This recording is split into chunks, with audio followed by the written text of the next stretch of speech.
tenemos una cierta visión del mundo. Tenemos lo que se llama una filosofía del mundo que puede no necesariamente ser consciente. Cuando no es consciente se le llama sentido de vida. Pero esa filosofía comprende una visión de qué es la realidad, de qué es el hombre, de cómo sabemos lo que sabemos, de cuál debiera ser nuestra forma de comportarnos, de cuál debiera ser la sociedad en que debemos vivir, en fin. Es decir, tenemos una visión metafísica, que es sobre qué es la realidad. Tenemos una visión epistemológica, que es sobre la teoría del conocimiento, cómo conocemos. Y tenemos una visión ética, o sea, cuáles son las normas de conducta. Y tenemos una visión política, y algunos tenemos una visión estética también, aunque yo no voy a hablar de eso sobre Mises. Pero sí vamos a hablar sobre su metafísica, y voy a tocar ciertos puntos. ¿Cuál es su concepto de la realidad? ¿Cuál es su concepto del hombre? ¿Cuál es su concepto de la vida? ¿Y cuál es, según Mises, la estructura de la mente? Y también vamos a ver sobre su epistemología. Y ahí vamos a analizar qué son las categorías, qué es el carácter lógico de la praxeología, el individualismo metodológico, que es el método de investigación de la economía, el error de la hipostatización, las refutaciones a los positivistas y la refutación a Popper.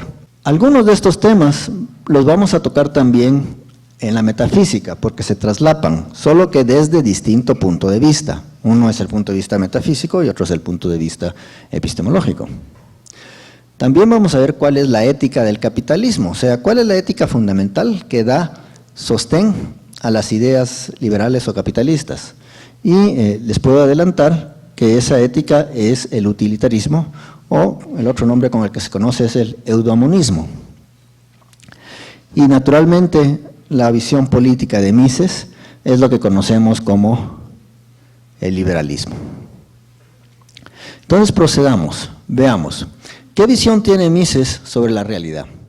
Lo que estoy poniendo aquí, en este caso, es una cita de un libro de Mises que se llama The Ultimate Foundations of Economic Science.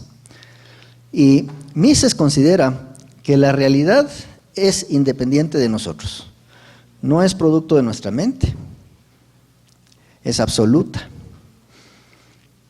no la podemos modificar, más bien todo lo contrario, la realidad determina muchas veces lo que nosotros podemos o no podemos hacer. En ese sentido podríamos decir que Mises es un realista, pero no es un realista ingenuo como ha habido, como eran, digamos, Aristóteles, sino que es un realista un poco más complejo. El realista ingenuo cree, por ejemplo, como creía Locke, que cuando yo veo algo, lo que veo es exactamente una imagen, lo que tengo en mi mente es una imagen de lo que está afuera. Probablemente ustedes piensan lo mismo. Si ustedes ven el podio negro, piensan que lo que tienen en la mente es una imagen del podio negro. Pues eso es un error. Y eso llevó a una confusión terrible. Por ejemplo, Hume acertadamente criticó a Locke diciéndole, si lo que yo tengo es una imagen de lo que está afuera, lo que yo conozco no es lo que está afuera, sino que solamente imágenes. Y como conozco solo imágenes, realmente no sé qué es lo que está afuera. ¿Se dan cuenta?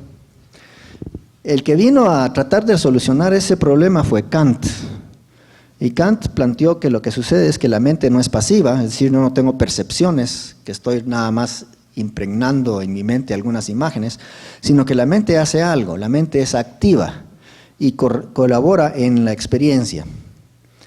Kant le llamó a eso categorías y consiste en que yo aporto algo. Digamos, el espacio, dice Kant, es la forma en que yo aporto mis experiencias de sucesión. Yo puedo decir que no existe el espacio, dice Kant, sino que es una relación. Derecha o izquierda dependen de dónde estoy. O sea, es una aportación mía. No, la realidad, según Kant, no es espacial. Ahora, Kant tiene el problema de que, dice él, debido a que yo tengo una forma de percibir, no puedo conocer la realidad como es, solo la conozco como la percibo. Y la realidad como es, quién sabe cómo será, ¿verdad? Eso es llamado el mundo nominal. Bueno, Mises no es así. Mises cree que sí podemos percibir la realidad, pero también la mente es activa, la mente trabaja, pero lo que percibimos es la realidad, pero no de la manera en que hablaba Locke, sino que de una forma directa. Es decir, la forma en que yo percibo la realidad, por ejemplo, es en colores. O sea, cuando yo veo el sillón rojo, lo que estoy percibiendo es que hay una cierta luz que se refleja en el sillón, otra que es absorbida por el sillón. Esas son unas vibraciones. Las vibraciones que se reflejan las percibo yo en forma de color. ¿Ok? Y eso es muy real. No importa si siempre que haya alguien que perciba de alguna manera, va a percibir según sus medios de percepción, y eso es parte de la realidad. O sea que Mises es un realista mucho más sofisticado. Entonces, como dicen ustedes, la cita dice, podemos definir el mundo exterior como la totalidad de todas aquellas cosas que determinan la viabilidad o inhabilidad, el éxito o el fracaso de toda la acción humana. O sea, nos determina. ¿Cuál es su concepción del hombre? Pues la mayoría de las personas pensará, bueno, el hombre es un animal racional, pero Mises va más allá. Mises nos dice, el hombre es homo agens, es decir, es el animal que actúa. Pero actuar, para Mises, significa perseguir fines, es decir, elegir un fin y recurrir a medios para obtener el fin buscado. O sea, la acción necesariamente implica pensar. No puede darse la acción sin pensar. Eso es lo que nos está diciendo Mises. Entonces el hombre es un ser volitivo, porque elegir fines, ¿verdad?, es poder dilucidar entre algo que quiero y algo que no quiero. Y recurrir a medios para obtener el fin buscado quiere decir que puedo iniciar esa acción y llegar a esos fines. Entonces es un ser volitivo, es un ser teleológico. Teleológico quiere decir que persigue fines. Y la acción, dice Mises, es por definición siempre racional. ¿Por qué? Porque si yo, para actuar, tengo que usar la mente para evaluar una situación, comparar, decidir y tomar la acción, lo que estoy haciendo es uso de mi razón. Entonces la acción es necesariamente racional, lo cual no quiere decir que siempre razonemos correctamente, ¿verdad?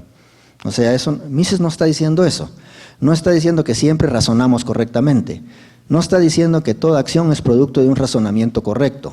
Puede ser un razonamiento equivocado, por muchas razones. Puede ser por razón de pereza, puede ser por razón de mala información, en fin.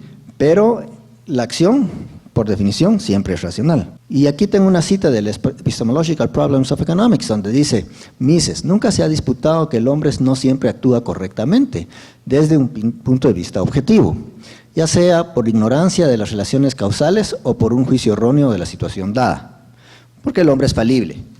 O sea, la razón, el razonar no implica que vamos a siempre también haber hecho el juicio correcto. Pudimos habernos equivocado, somos falibles. Pero la acción irracional no existe, no desde este punto de vista. A menos que ustedes le llamen irracional a un razonamiento equivocado, que sería otro uso del término, pero habría que establecerlo. Entonces la acción humana, dice Mises, ¿verdad?, es siempre comportamiento consciente por parte del ser humano. Conceptualmente se puede distinguir clara y precisamente de la actividad inconsciente. O sea, hay comportamientos que no son acción humana, porque no son conscientes. Respirar, es cierto que nosotros respiramos, pero no somos conscientes de nuestra respiración, ni podemos decidir mucho sobre ella. Cuando tenemos el proceso de digestión, es un proceso que no es una acción humana, es una función biológica del cuerpo humano. Los reflejos no son función humana, son reflejos, son también una función del organismo. Entonces hay que distinguir entre lo que es una acción y cualquier otro tipo de cosa. Entonces la acción para Mises es muy claro. La acción siempre es teleológica, es decir, siempre busca un fin y siempre es racional. ¿Qué dice Mises sobre la vida? ¿Qué es la vida? Bien, Mises nos dice, La vida humana es una secuencia de acciones únicas, pero la acción única no es de ningún modo aislada. Es un eslabón en la cadena de acciones que en conjunto forman una acción de nivel superior dirigida a un fin más distante. Eso está en Human Action. Ese fin más distante es mantener la vida del organismo, ¿verdad? Que es para lo que hacemos las acciones. Entonces podemos establecer que todas las acciones que hace el organismo vivo son precisamente para mantenerse con vida. Y de hecho para pasar de un estado de menor satisfacción a un estado de mayor satisfacción. En eso consiste la vida. Esas visiones. Ahora veamos cuál es la estructura de la mente, según Mises. O sea, ¿qué nos hace diferentes de los animales? ¿Qué es lo que nos crea la posibilidad de percibir la realidad? Bueno, para Mises, eso es las categorías a priori. Lo que él llama categorías a priori, dice, es el equipo mental por el que el hombre es capaz de pensar y experimentar y así adquirir conocimiento. Y sobre las categorías a priori vamos a hablar bastante. Le llama a priori porque lo que quiere decir Mises con eso es que son antes o se dan antes de la experiencia empírica. Las categorías a priori, dicen, no son ideas innatas, o sea, no nacemos con ellas. Lo que hereda el niño de sus padres no son categorías, ni ideas, ni conceptos, sino que la mente humana que tiene la capacidad de aprender y concebir ideas. Pero las categorías no son innatas, o sea, no nace uno con ellas.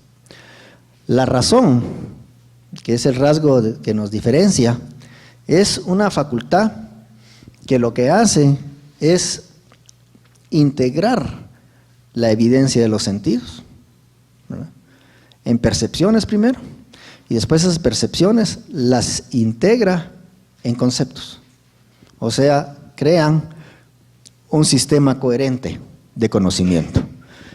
Esa facultad de crear el sistema conceptual es lo que nos diferencia de los animales. Y esa habilidad de abstracción, de crear ese marco conceptual, es lo que son las categorías. El pensar está ligado, dice Mises, al lenguaje. Y viceversa, los conceptos están expresados en términos. El lenguaje es un instrumento de pensamiento y por lo tanto de acción. Sin lenguaje no se puede pensar. Y ustedes podrán hacer el experimento cuando quieran, pero van a ver que no se puede conceptualizar sin lenguaje. Entonces el lenguaje es un instrumento muy importante, precisamente, y es de hecho un instrumento categórico. Es decir, las categorías, categoría quiere decir, ¿qué quiere decir? Quiere decir predicar. Es lo que yo predico de un sujeto. Eso es una categoría. Lo que yo digo de alguien, es una categoría. Entonces no puede darse la categoría sin lenguaje, va íntimamente ligada. Ahora en epistemología, en teoría del conocimiento, ahora sí preguntémonos qué son las categorías.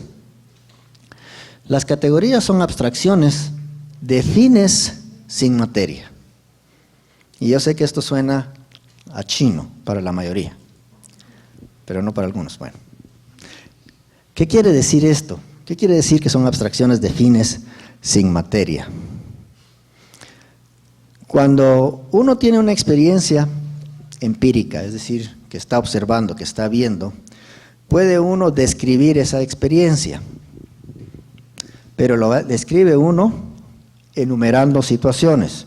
Entonces uno puede enumerar acciones. Por ejemplo, podemos enumerar que Juan está comiendo, que Juan está intercambiando, que Juan está cocinando, que Juan está cosiendo, y así sucesivamente. Y podemos seguir enumerando ad infinitum. Pero hay cosas aquí que tendríamos que generalizar. Primero podemos generalizar que todo eso que Juan está haciendo son acciones. Y entonces podríamos establecer la categoría de acción. Pero la categoría de acción, solo así, es vacía. No tiene sentido para nosotros. Porque la categoría de acción, como vimos, implica varias cosas. Implica que el hombre está pensando. Implica que está buscando fines. Entonces nosotros queremos, al establecer la categoría de acción, entender por qué es que Juan está comiendo. ¿Para qué come? ¿Por qué es que Juan está intercambiando? ¿Por qué intercambia? ¿Por qué está cocinando? En fin, entonces tenemos que reflexionar sobre eso para establecer que lo que está haciendo es para algunos fines. Juan está comiendo para saciar su hambre. Juan está intercambiando por algo que quiere. Juan está cocinando para comer. O Juan está cosiendo para vestirse. En fin, está haciendo las acciones que hace para buscar algún fin. Y la abstracción a la que llegamos, que es la categoría de acción, significa que Juan se afana para conseguir fines. Pero ahora ya quitamos la materia, ¿se dan cuenta? Ya lo abstraímos, ya no estamos diciendo específicamente qué. Lo que estamos diciendo es que la categoría de acción implica elegir un fin y recurrir a medios para obtenerlo. Entonces ya entendimos esa categoría. Una vez entendemos esa categoría, podemos nosotros ordenar nuestras experiencias. Sin eso es difícil. Si nosotros nos vamos a Central Station en New York y nos sentamos ahí sin categorías, solo vemos gente que va y regresa, que va y regresa, pero no sabemos por qué. En cambio, las categorías de acción nos permiten saber, bueno, esa gente se está yendo porque tiene un fin de llegar a algún lado, a su trabajo o a comprar cosas, qué sé yo. Entonces nos permite entender el fenómeno que tenemos enfrente, nos permite precisamente comprender, conocer. Ahora, ¿qué tan lejos vaya uno en el proceso de generalización? Es enteramente arbitrario, dice Mises. O sea, la enumeración. A menos que haya un cambio radical en la forma de razonar y que se pase a la más amplia generalidad, es decir, al concepto formal del fin desprovisto de todo contenido material. Y esa es la categoría. ¿Cómo conocemos la categoría? Porque obviamente ese es el problema. ¿Cómo podemos establecer las relaciones causales? Porque según los empiristas no se puede. Hume no las podía encontrar. Kant dice que nosotros las aportamos, que no existen en la realidad, sino que es una creación nuestra. Mises no dice eso. Mises dice lo contrario. Mises dice que sí podemos encontrar nosotros esas relaciones causales. Pero para eso tenemos que hacer un trabajo de introspección. La mera categoría o concepto de acción, ¿verdad?, dice Mises, comprende los conceptos de medios y fines, de preferencias y de dejar a un lado lo que no preferimos. Es decir, de evaluar, de éxito, de fracaso, de ganancia, de pérdida, de costos. Como ninguna acción puede idearse y aventurarse en ella sin usar una idea definitiva de la relación de causa y efecto, la teleología presupone causalidad. O sea, el concepto de categoría, o de acción humana, la categoría de acción humana presupone la búsqueda de fines. ¿Cómo lo sabemos? ¿Cómo sabemos eso antes de cualquier experiencia? Friedrich von Wieser investigó el tema y propuso lo siguiente, dice: la conciencia de todo humano económicamente activo le provee con un fondo de experiencias que son común posesión de todo el que practica economía. Estas son experiencias que todo teórico encuentra dentro de sí sin tener que recurrir primero a procedimientos científicos especiales. Estas son experiencias concernientes a los hechos del mundo exterior, por ejemplo, la existencia de bienes y sus órdenes, experiencias de necesidades humanas y la consecuencia de estos hechos. Pero si esto no les ha quedado muy claro, todavía sigamos viendo qué dice Wieser. Dice, experiencia común, ¿verdad? Eso es a lo que él está llamando. Debe distinguirse claramente la experiencia adquirida por medio de la observación coleccionada en forma de historia o estudios estadísticos. Lo que hacen la mayoría de científicos es que hacen observaciones, mediciones y estudios estadísticos. Pero ese tipo de experiencia, dice Mises, no es la que nos sirve a nosotros para establecer las categorías. De hecho, todo lo contrario, para poder ordenar ese tipo de experiencias, ya tenemos que tener los conceptos de categorías a priori. Y esos conceptos de categorías a priori los adquirimos por lo que Wieser llama experiencia común. ¿Y dónde está esa experiencia común? Bueno, cada uno de nosotros la tiene. Y para encontrarla hay que hacer un proceso de autoexamen e introspección. Por ejemplo, todos nosotros sabemos que si agarramos una pelota y la movemos, nosotros somos la causa de que esa pelota se mueva. Entonces ahí estamos estableciendo, por introspección, sin necesidad de ninguna otra cosa, que existe la ley de causalidad. Si tenemos sed y tomamos un vaso de agua, se nos quita la sed. Entonces establecemos también que hay una relación causal. Si cerramos los ojos, dejamos de ver lo que está enfrente y lo abrimos, volvemos a ver. Entonces también establecemos que hay una relación causal ahí.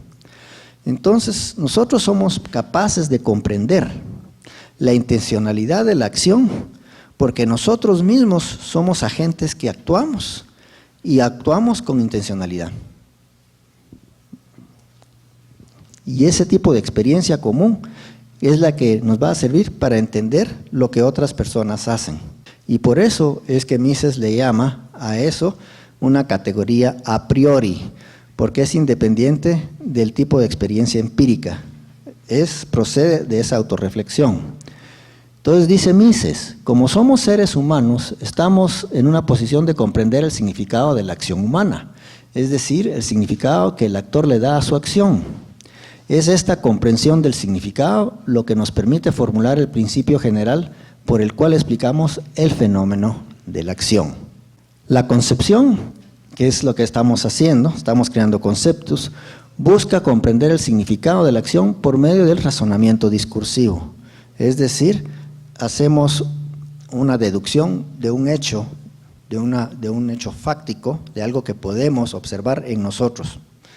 Y entonces de ahí podemos decidir, bueno, la acción comprende, de hecho comprende todas las reglas de la economía que ya están implícitas en la categoría de acción y que se puede llegar a ellas por medio de una deducción.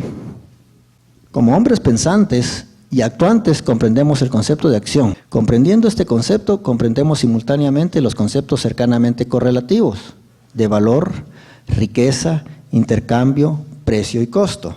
Porque valorar es una acción, ¿verdad? Es precisamente el someter a la razón los pros y contras de algún objeto para que estamos considerando que nos pueda ser de utilidad para alcanzar algún fin. Riqueza, crear riqueza también es producto de una acción. El intercambio es una acción. El establecer un precio es una acción, es la información de lo que yo pido por algo que quiero intercambiar y la respuesta del que quiere intercambiar conmigo, si me quiere dar ese precio, ese pago o no, hasta que establecemos ese precio. Y el costo también es parte de una acción, es el cálculo de una serie de acciones que me van a representar a mí lo que tengo que hacer para conseguir determinada cosa. Entonces, todos esos conceptos se derivan del concepto de acción, pero además son correlativos. Correlativos quiere decir que no pueden existir sin el concepto de acción. Voy a poner otro ejemplo. Un ejemplo correlativo es conciencia y existencia. Porque no puede uno ser consciente si no hay algo de qué ser consciente. O conocimiento. Uno no puede tener conocimiento si no hay algo de qué conocer. Son correlativos. No puede existir el uno sin el otro. Lo mismo sucede con el de acción. ¿Verdad? El concepto de intercambio no puede existir sin el de acción. El concepto de precio no puede existir sin el de acción. El concepto de riqueza no puede existir sin el de acción. El de valor no puede existir sin el de acción. Entonces todos esos son correlativos y están implícitos en la categoría de acción. Ahora, aquí viene un punto muy importante. Como son categorías a priori y son la base del conocimiento, no se puede demostrar. Lo que está diciendo aquí Mises dice, es imposible demostrar la validez de los fundamentos a priori de la lógica y la praxeología, sin referirse a estos mismos fundamentos. La razón es un final dado y no puede ser analizado cuestionándose por sí misma. ¿Qué quiere decir esto en palabras más sencillas? Bueno, demostrar quiere decir hacer un razonamiento lógico que se llama deducción. Una demostración es, por ejemplo, si yo digo, Juan es mortal, y alguien me dice, ¿y por qué sabes que Juan es mortal? Pues digo, porque todos los hombres son mortales, y Juan es hombre, por lo tanto, Juan es mortal. Es una demostración. Pero no se puede pedir una demostración, por ejemplo, para la existencia, porque demostrar es precisamente señalar que algo existe. Entonces la existencia es la base fundamental para la demostración. El razonar es el medio con el cual se demuestra. Entonces no se puede pedir una demostración para el razonar, porque ese es el medio por el que se demuestra. Y las acciones a priori, las categorías a priori son la base fundamental para las demostraciones. No se pueden demostrar. Pero, ¿dónde está el fundamento para señalar que son verdaderas? Bueno, pues como son verdades básicas, son axiomáticas, no se pueden negar sin tener que admitirlas como verdaderas. Voy a poner otro ejemplo. El que quiere negar, por ejemplo, que la existencia existe, al estarla negando ya está admitiendo que existe. No puede evitarlo. El que quiere negar la conciencia, si la está negando, está consciente, no lo puede negar. El que quiere negar la acción humana, en el hecho de estarlo negando, ya está actuando, no lo puede negar. Se cae en contradicción. Por eso son innegables, aunque son indemostrables. Son la base del conocimiento, desde donde empieza.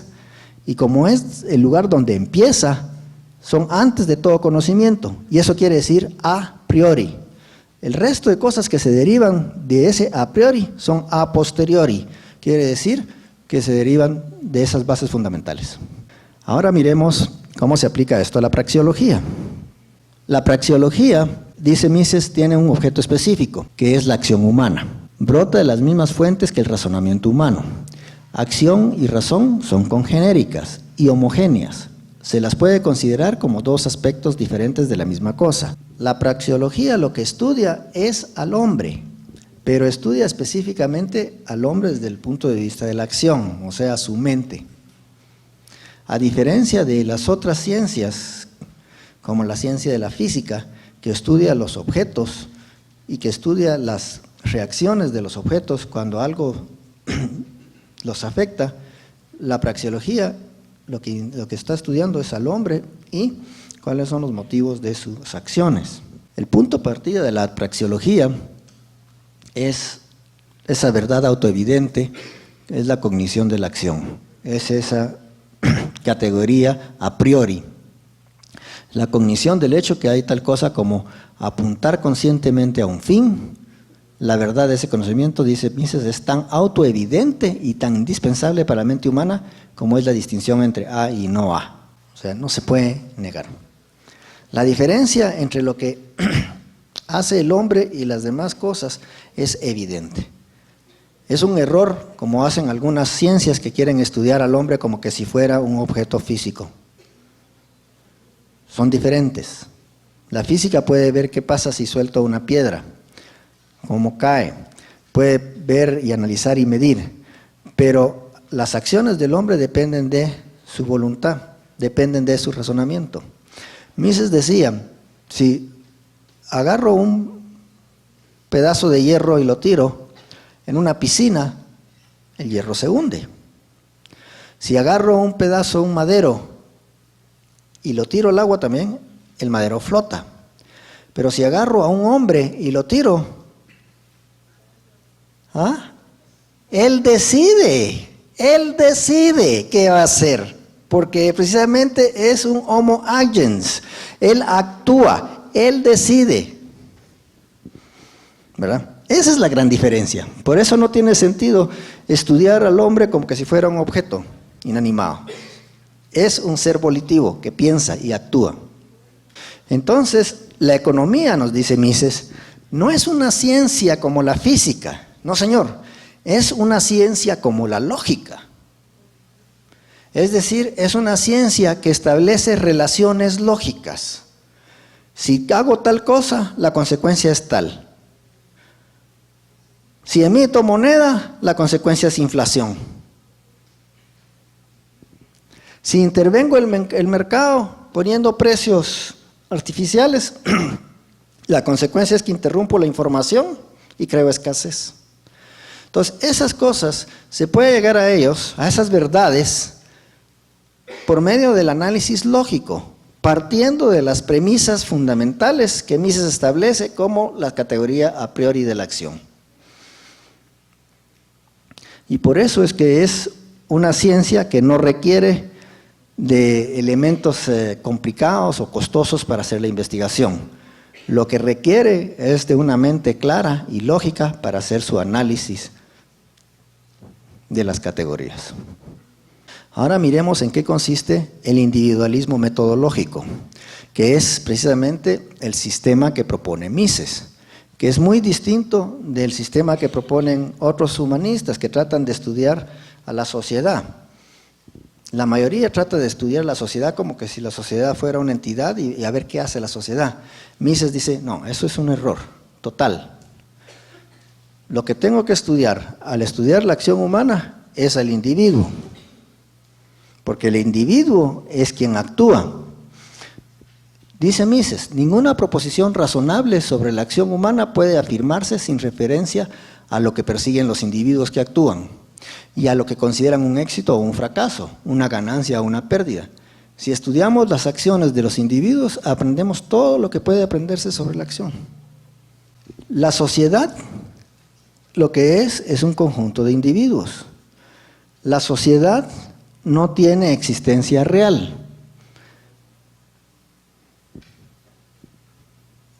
Vos te quedaste viendo así como, qué babosada la que dijo, ¿ah? Bueno, lo que sucede es que la sociedad tiene lo que se llama una existencia lógica, es una clasificación. Lo que existe realmente son los individuos, y los individuos son los que conforman esa sociedad. La sociedad puede desaparecer, y no de así desaparecer los individuos. Les voy a poner un ejemplo. El matrimonio. El matrimonio es una sociedad entre dos personas que se comprometen a ciertas reglas de convivencia y a respetarse mutuamente. En tanto las observen y quieran estar juntos, esa sociedad existe. Pero si uno de ellos viola el contrato, como hizo Arnold Schwarzenegger cuando se metió con la guatemalteca que les cuidaba a los patojos, rompió el contrato. Entonces, con toda razón, su esposa decidió divorciarse. Al terminar esa sociedad, no dejaron de existir ellos.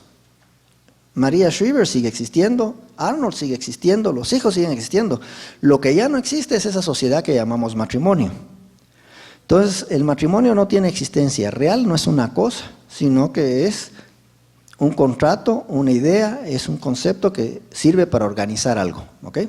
Entonces, por eso Mises dice, lo que hay que estudiar es a los individuos y cómo actúan los individuos, no los colectivos ni la sociedad, porque los colectivos no tienen existencia y realidad, sino que son nada más consecuencia de las acciones de los individuos.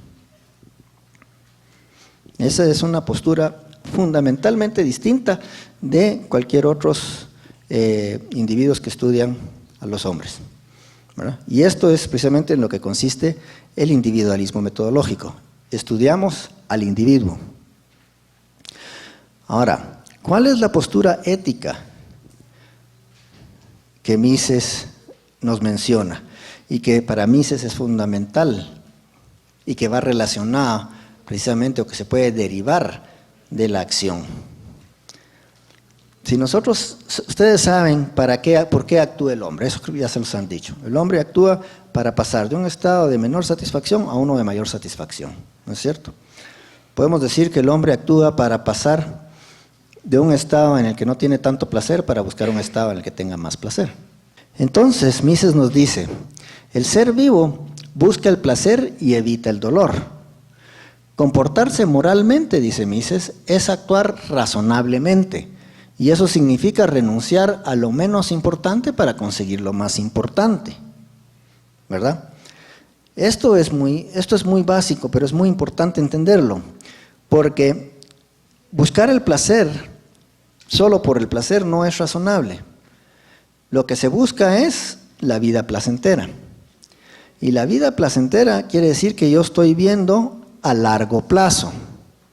Ustedes van a ver más adelante en sus cursos de retórica que Henry Hazlitt dice que hay una lección en economía, una lección fundamental.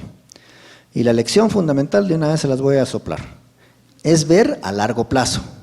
No ver lo inmediato, sino que ver a largo plazo, ver las consecuencias a largo plazo. Entonces, si ustedes van a hacer una acción, a veces una acción que a corto plazo es dolorosa, es mejor porque a largo plazo va a ser placentera, ¿verdad? Cuando van donde el dentista que les rellene las muelas, eso es doloroso, ¿verdad? Y horrible. Llega uno y suena la maquinita y todo, es espantoso. Pero eso tiene la consecuencia de que a largo plazo no van a tener problemas con sus dientes y es preferible a que se les estén cayendo, ¿no? Entonces, eso es actuar razonablemente, es buscar razonablemente una mejor opción y renunciar a una que uno considera menor. Entonces, la idea de este tipo de ética, que se basa en eso, en ese aviso fundamental que tenemos biológicamente, que lo que nos hace daño, lo que destruye nuestra vida nos causa dolor, y que aquello que fomenta la vida nos causa placer. Pues como nosotros podemos salir del nivel de los animales, porque hemos logrado categorizar, es decir, hemos logrado conceptualizar generalidades de fines sin materia, entonces podemos establecer una visión a largo plazo. Y entonces podemos saber que a veces es preferible aguantar un dolor momentáneo para conseguir un bien mayor después. Por eso es que podemos hacer esto, podemos actuar razonablemente, podemos renunciar a lo que podemos evaluar que es menos importante para conseguir aquello que es más importante. Esta ética se conoce como utilitarismo o eudomonismo. Eudomonismo viene de la palabra griega eudomonía, que quiere decir felicidad. Y es con el que se bautiza la ética de Epicuro. Él fue el que empezó primero con esta idea. Y les recomiendo que la lean, es bastante, hay poquito escrito de él, pero es realmente muy razonable. El que después tomó estas ideas y las desarrolla muy bien es Jeremy Bentham, y él es el que le pone el nombre de utilitarismo. Y después John Stuart Mill también sigue con lo mismo. Entonces, este tipo de concepción de cómo actuar uno para conseguir aquello que lo beneficia a uno más, se llama utilitarismo. Y es la ética básica para lo próximo que vamos a ver, que es la política. El principio de asociación, o sea, que conforma nuestra asociación política, nos dice Mises es el siguiente: el que cada quien vive y desea vivir primeramente para sí mismo, ¿verdad? Que es lo que cada quien trata de hacer, trata de buscar satisfacerse, trata de buscar cambiar una condición de menos satisfacción por una de mayor satisfacción, trata de vivir una vida placentera. Entonces, el que cada quien vive y desea vivir primeramente para sí mismo no perturba la vida social, sino que al contrario, la promueve, es la causa de la asociación. Porque la más alta realización de la vida del individuo solo es posible en y por medio de la sociedad. Este es el verdadero significado de la doctrina de que el egoísmo es la ley básica de la sociedad. La razón por la que nos asociamos es porque juntos podemos mejorar nuestra calidad de vida. ¿Y cómo lo hacemos? Pues lo hacemos por un proceso que se llama cooperación social. Y de eso van a estudiar ustedes bastante más adelante. Pero consiste en lo siguiente: yo puedo producir un bien y al intercambiarlo con otra persona que está produciendo un bien distinto, estamos cooperando. Y los dos ganamos, porque yo le doy un valor y él me da un valor. Es un gana-gana. Y el valor, ¿cómo se mide? Claro, yo establezco, el valor es, Mises dice, es subjetivo. Subjetivo para Mises quiere decir que es personal. Es decir, que yo estoy dándole valor a la cosa. Valorar algo quiere decir que quiero tener algo o conservarlo, ¿no? Para algún fin. Pero solo yo puedo saber cuánto puede valer algo para mí. No hay otra manera, nadie más puede decirlo, porque soy yo el que está haciendo sus evaluaciones, el que está estableciendo sus jerarquías de importancia, de qué cosas quiero y qué cosas no quiero. Y además es cambiante. Puede ser que yo ahorita quiera algo y dentro de un rato ya no quiero, ¿no es cierto? A mediodía yo daba casi cualquier cosa por una hamburguesa, pero ya me la comí, ahorita no quiero. Una triple bacon me comí, sí. ¿Verdad? Entonces los valores van cambiando según las necesidades que tengo. Y entonces por eso el precio del intercambio se establece en esa discusión, dependiendo de lo que cada quien juzga que está dispuesto a dar por intercambio. Pero cuando se hace el intercambio quiere decir que ambos hemos juzgado que valía la pena. Y como ambos juzgamos que valía la pena, entonces es un gana-gana. Y entonces yo me asocio con otros por las mismas razones. Es la única razón. Entonces la sociedad se vuelve el instrumento por el cual yo puedo cooperar con los demás. Y al cooperar con los demás nos vamos a enriquecer. Eso van a ver ustedes un fenómeno que es la ley de Ricardo, que es muy interesante, que sin necesidad de mejorar yo mi capacidad productiva, solo por el intercambio con otra persona, vamos a crear más riqueza. Así. Y entonces la asociación es pues entonces un medio para poder vivir mejor. Pero ¿cuál fue el motivo de la asociación? ¿Por qué me asocié yo con otra persona? Porque me convenía, claro, ¿verdad? Porque me convenía, porque yo no podía cubrir mis necesidades yo solo. Me conviene asociarme. Entonces, mi propio interés egoísta es lo que me mueve a asociarme con otras personas. Y aquí hay que tener cuidado, porque como está usando Mises el término, por eso dice egoísmo bien entendido, él está usando el término en este sentido, en el sentido de que yo actúo para satisfacer mis necesidades, pero yo no es la idea que la mayoría de la gente tiene de egoísta. La mayoría de la gente piensa que egoísta es aquel que llega y le pega a otro y le quita lo de él y es un bully y empuja, pero ese no es egoísta, ese es un pendejo. Claro, porque ¿qué va a pasar? Yo puedo venir y estar abusando, digamos, empiezo en esta fila, ¿va? Y voy abusando, aquí ya me cuesta un poco más, pero después ya llego con aquel grandote y ese me cachimbea. ¿Y entonces qué logré yo con eso? ¿Mejorar mi calidad de vida? No. Estuve buscando problemas, en efecto los encontré y mi calidad de vida se disminuye. Entonces esa acción no es egoísta, esa acción es tonta.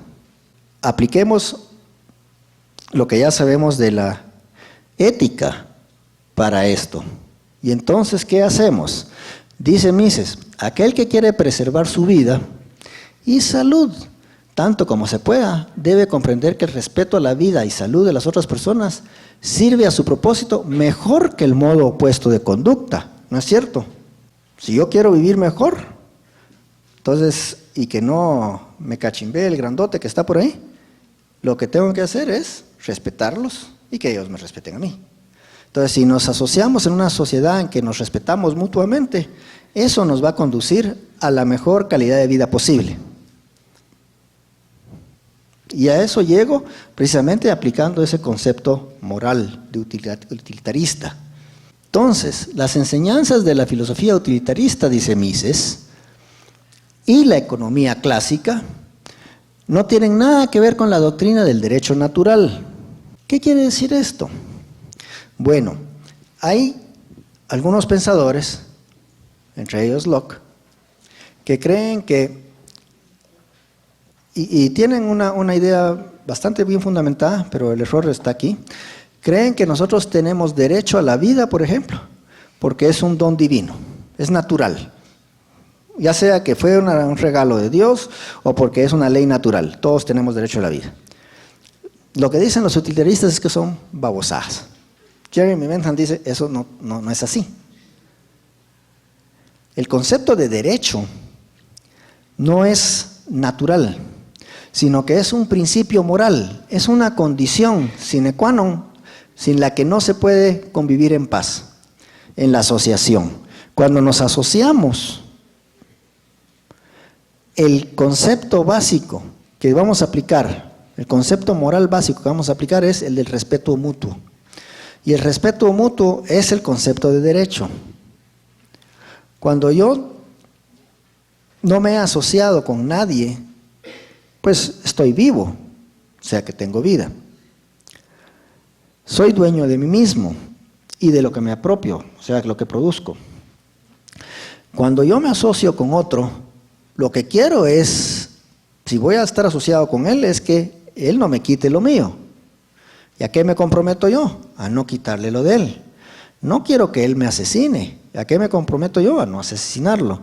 No quiero que él me encarcele. ¿A qué me comprometo yo? A no encarcelarlo. En fin, establecemos una serie de principios de recta conducta para que funcione. Y esos principios de recta conducta es lo que está diciendo Mises que es lo que da origen a la sociedad. En estas dice, el único punto relevante es la utilidad social.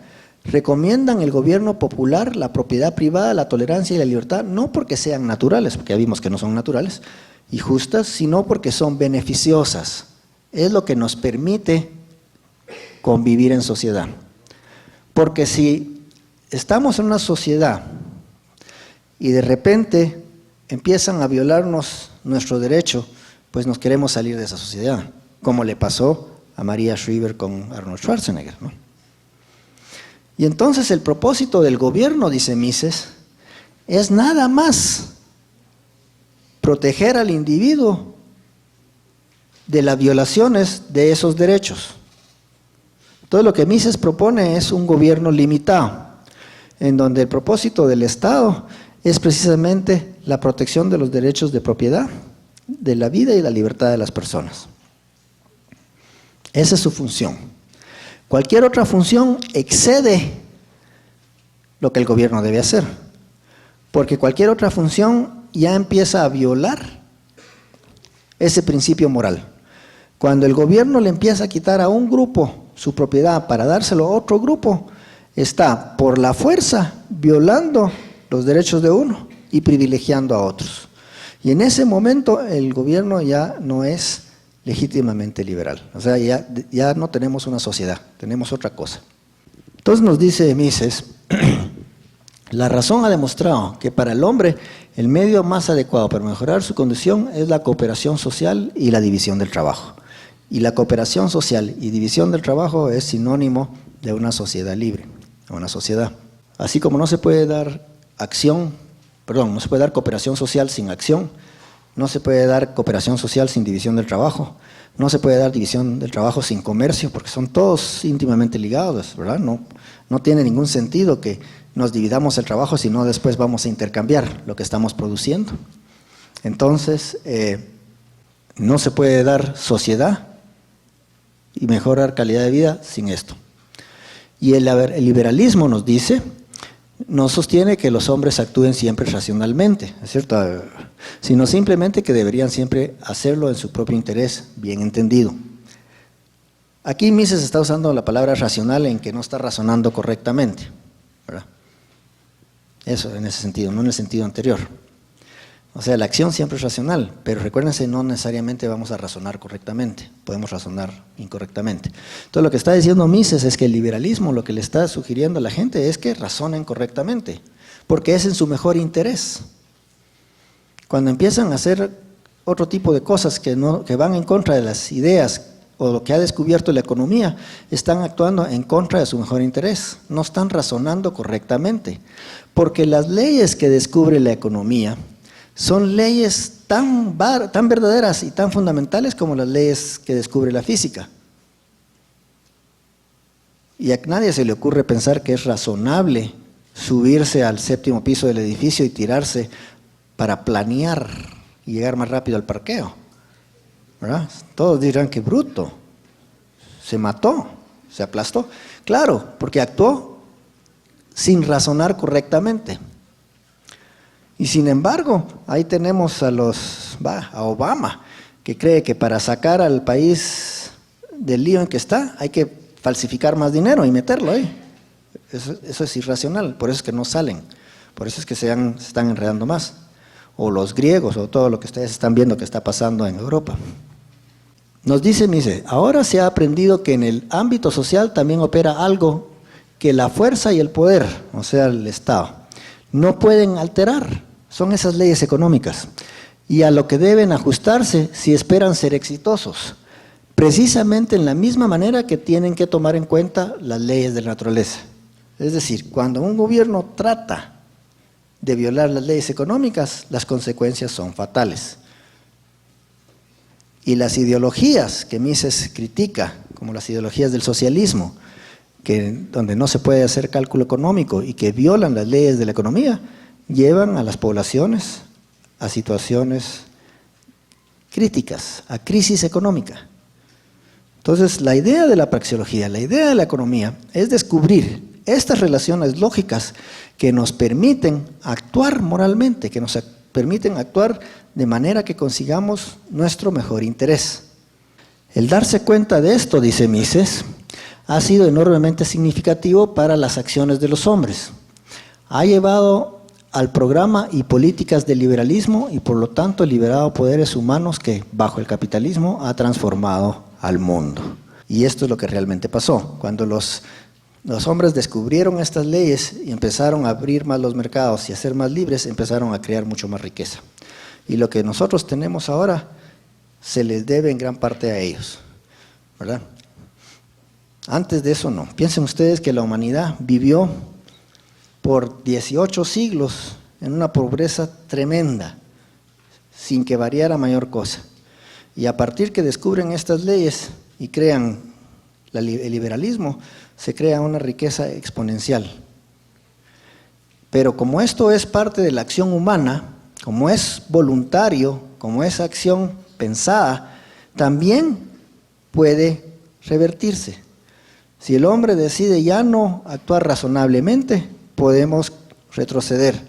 Podemos retroceder hasta la era de la Edad Media, podemos volver a la pobreza. No hay nada que lo evite, solo nuestro pensamiento, solo nuestro razonamiento.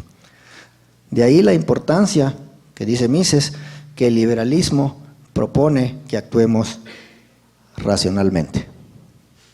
Bueno, creo que terminé exacto, ¿verdad? Bueno, la pregunta que yo tengo es ¿cuál es la diferencia entre las categorías kantianas y las de Mises? Bueno, buena pregunta.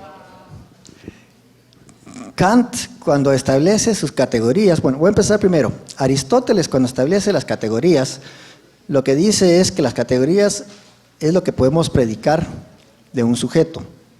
Entonces, si decimos, por ejemplo, que Juan cocina, esa categoría es una categoría de acción.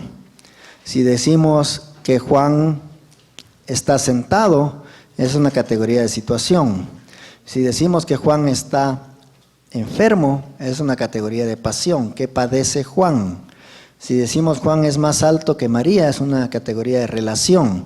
Entonces, lo que estamos haciendo es conceptualmente estableciendo, digamos, que se está predicando de algo.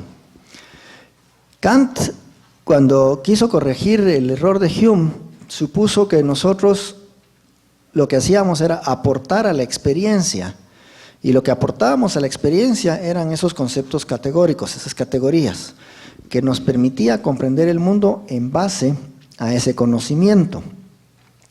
Pero ese conocimiento, en realidad, lo que nos ayudaba era a ver el mundo que Kant llamó fenomenal, el mundo de nuestra experiencia, que era distinto del mundo real. El mundo real no lo podemos conocer, el mundo que él llama noumenal, porque solo podemos conocer la combinación del mundo noumenal más nuestra estructura perceptual o conceptual. La perceptual es que percibimos en tiempo y espacio, y la conceptual es que percibimos o conceptualizamos según categorías.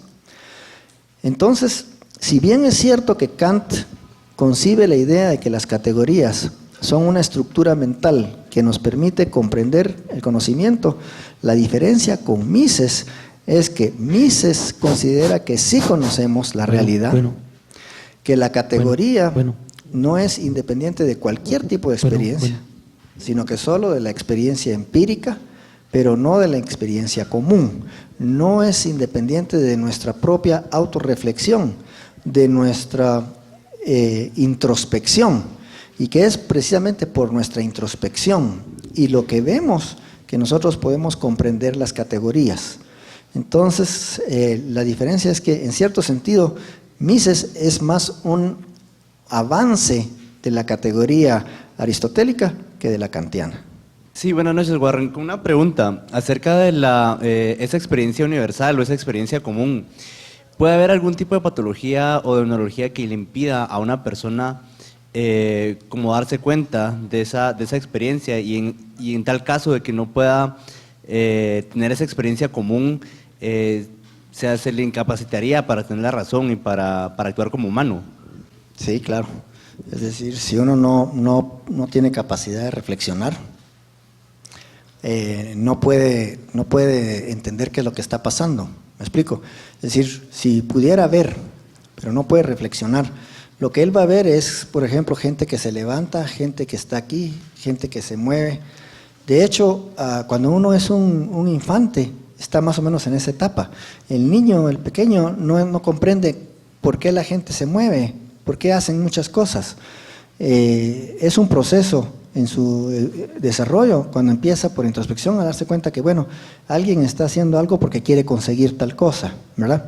Porque yo mismo así actúo, pero el que tiene alguna patología, alguna enfermedad que no actúa, digamos, así, no tiene cómo saber o cómo establecer una relación causal. Y lo importante de la categoría de acción es que por medio de ella entendemos que hay relaciones teleológicas y causales. ¿Y las implicaciones éticas de eso sería que esta persona no sería humana, o por ejemplo que el niño no es humano hasta que tiene... Bueno, depende de qué entendés por humano. Es decir, si estás hablando del antropoide, o sea, del antropos, del animal, sí es el animal humano. Ahora, si te referís a humano con que no se ha desarrollado, no es civilizado, digamos, entonces no, ¿verdad? Es un salvaje todavía, más cercano a un animal salvaje que a un ser civilizado.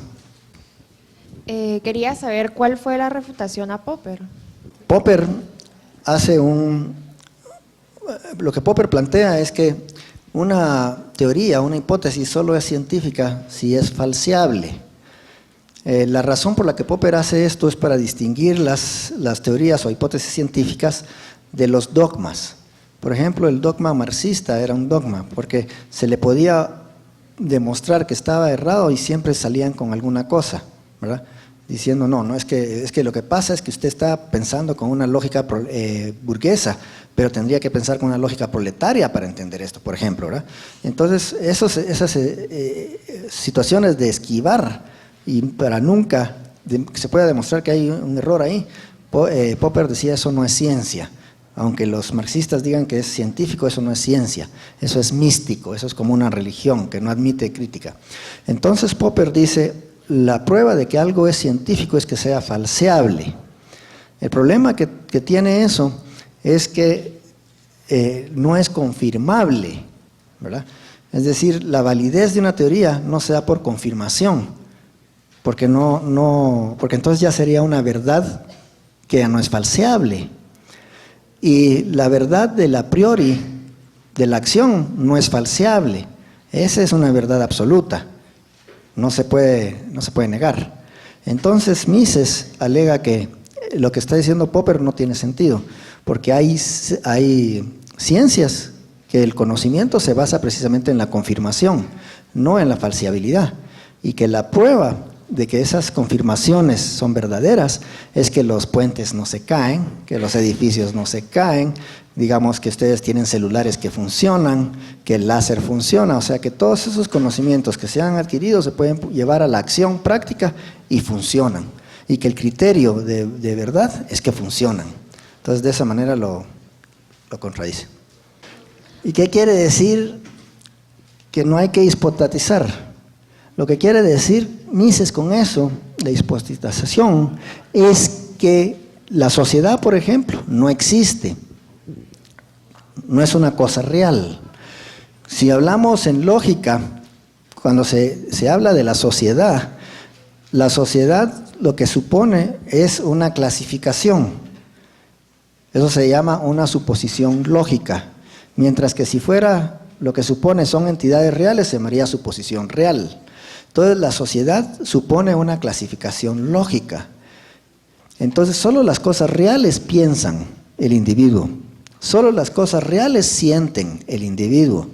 Pero agarrar a la sociedad como que si fuera real y decir la sociedad piensa, la sociedad siente o la sociedad quiere, es tratar la sociedad como que si fuera un ente real que no es. Y ese es un error, dice Mises. Es un error de los marxistas. Allá hay otra pregunta.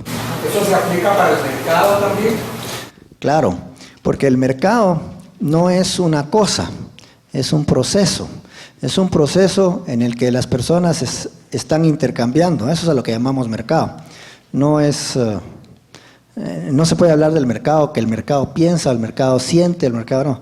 Cuando hablamos de que se puede evaluar cómo está el mercado, son estadísticas de lo que la gente está haciendo. Y eso nada más, no hay que olvidar que es lo que la gente está haciendo. No existe tal cosa como una entidad mercado. De hecho, es un proceso de acción. La construcción del edificio filosófico, metafísica, epistemología, ética, política, me queda la duda de entre qué cosa y qué otra queda la economía y más específicamente la praxeología. ¿Se enmarca dentro de una ética o es antes que ella? No, la praxeología yo la metí dentro de la epistemología, porque básicamente es una teoría de conocimiento, es conocimiento sobre la acción humana. Y la economía es básicamente eso, es la ciencia que estudia esas relaciones que la praxeología está mostrando. De hecho, hay una diferencia importante. Por ejemplo, desde el punto de vista de la praxeología, el que el juicio de valor sea ético o no es indiferente.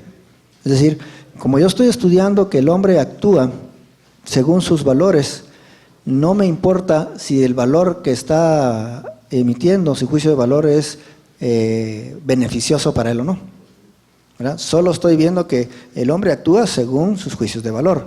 Por ejemplo, si las personas valoran los cigarrillos, van a actuar para comprar cigarrillos, independientemente de que el cigarrillo les haga daño y les dé cáncer y que los mate, van a buscar su propia destrucción. Sus juicios de valor son producto de un razonamiento defectuoso, pero para la praxeología eso es indiferente, no tiene ninguna importancia, porque lo que yo estoy estudiando es la acción humana que obedece nada más a perseguir uno de sus fines y valores. Ahora, desde el punto de vista ético, sí tiene importancia, desde luego, porque desde el punto de vista ético ya tengo una serie de normativas y entonces yo estoy tratando de valorar aquello que me beneficie a largo plazo. Y si escojo aquello que me hace daño, entonces estoy actuando inmoralmente, o sea, no estoy actuando razonablemente, como dice Mises. Y desde el punto de vista político, mayormente, porque la política se deriva de la ética, ¿verdad? Porque la política lo que persigue es qué tipo de asociación podemos hacer para que nos beneficie a largo plazo, que nos beneficie para que tengamos una vida placentera. Esa es una decisión ética. Ahora, la economía lo que me enseña ahí es cuáles son las leyes del quehacer praxeológico, del quehacer cataláctico, para seguirlas y no actuar irracionalmente o no razonablemente. Si yo empiezo a actuar en contra de esas leyes, me empiezo a hacer daño, pero las leyes en sí son valorativamente neutras, solo es una indicación de una realidad.